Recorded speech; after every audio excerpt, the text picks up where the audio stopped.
Ce qui, depuis très longtemps, leur était considéré comme impossible, devient enfin réalité. Les personnes en situation de handicap peuvent désormais exécuter un kata de karaté avec l'aide précieuse de Pascal Astruc, sous l'œil très avisé de juge. Les gestes ne sont pas aussi rapides, mais ici, chacun et chacune va mener complètement son kata. Debout comme en fauteuil roulant, à l'image d'Angélique, qui trouve en le para-karaté une vraie source de motivation.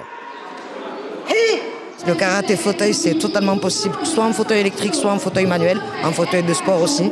Moi, là, pour le kata, ça a été décidé que ça se fasse en fauteuil électrique, mais pour les prochains combats, on pourrait faire avec des fauteuils manuels. En fait, c'est pas compliqué, c'est juste de l'adaptation.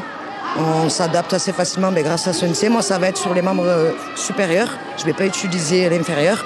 Mais par contre, quand je vais prendre mon fauteuil de sport, je vais pouvoir essayer de faire des coups de pied en fauteuil de sport. Cette première compétition de para-karaté est la concrétisation d'un rêve, celui de Pascal Astruc.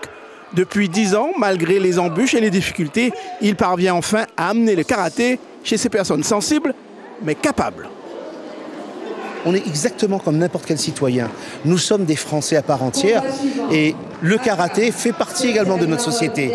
Donc, grâce au para-karaté, on peut le faire. Donc, ça leur apporte confiance, courage, mais véritablement beaucoup de courage. Et ça, je ne dis pas que ça guérit des pathologies, mais ça améliore vraiment beaucoup de maladies. Du karaté pour se faire du bien à la tête et au corps et briser tout ce qui, jusqu'à maintenant, empêchait ces personnes en situation de handicap de le pratiquer.